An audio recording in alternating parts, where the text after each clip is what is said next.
الناس اللي بتحب الحاجات السريعة أو السندوتشات السريعة أو التيك أواي يجمعوا هنا، لأن بجد هتعملي كل حاجة في البيت، بجد هتجربيها هتبقى حلوة جدا. السندوتشات دي غالية جدا بره، السندوتش بره ب70 جنيه وب80 جنيه، ده الحجم الصغير.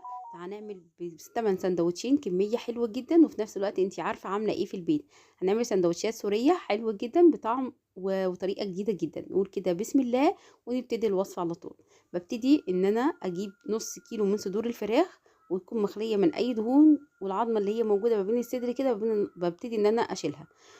طبعا بتحطي الكميه اللي انت حباها على حسب عدد افراد اسرتك. بقطعها كده قطع صغيره بالطول، وبعد كده بعيد عليها تاني، لان احنا عايزينها كده قطع تكون صغيره مش كبيره، وفي نفس الوقت طوليه كده.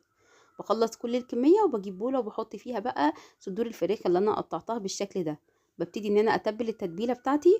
مفيش ابسط من كده: علبه زبادي كبيره بلدي او اي نوع زبادي حباه، معلقه كبيره من الثوم المفروم، توم باودر، بصل باودر، من كل حاجه نص معلقه، وعندي فلفل اسود، وعندي بابريكا وملح، وعندي كمان حبهان مطحون، وربع كوبايه من الزيت كده، وعندي معلقه كبيره من الصلصه.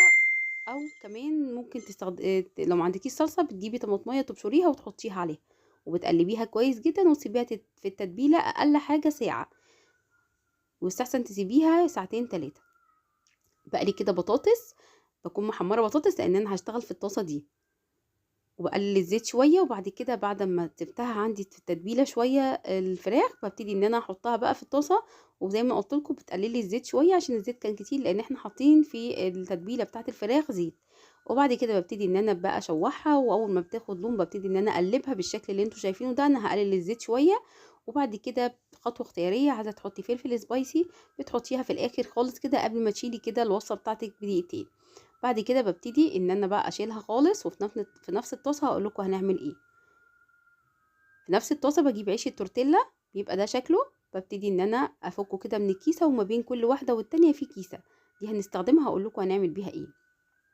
في نفس الطاسه بجيب، انا كنت محضره كده صلصه، هقول لكم برده الوصفه بتاعت الطريقه بتاعتها. انت ممكن تجيبي كمان معلقتين صلصه وتخففيهم بربع كوبايه ميه، وتحطي فيهم ملح وفلفل اسود، وبتجيبي منهم معلقه معلقه كده تحطيهم في الطاسه، وتبتدي ان انت تحطي عيش التورتيلا.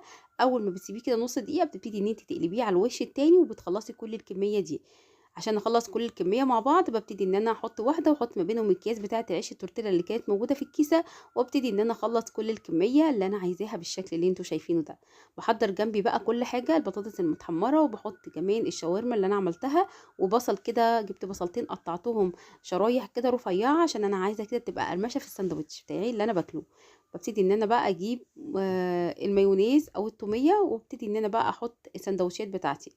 بحط شويه من الشاورما، شويه من البطاطس، شويه من البصل، واحط كمان اي صوص انتي حباه، سواء مايونيز سواء توميه اللي موجوده عندك. انا التوميه دي عملتها معاكم قبل كده، ممكن ترجعوا للفيديو تاني، وهحط لكم كمان لينك الفيديو تحت الفيديو، لينك فيديو التوميه. وبعد كده ممكن تحط كمان زيتون. وبخلص كل السندوتشات، طبعا ما فيش ابسط من كده ولا احلى من كده، بجد جربوها تعجبكم جدا.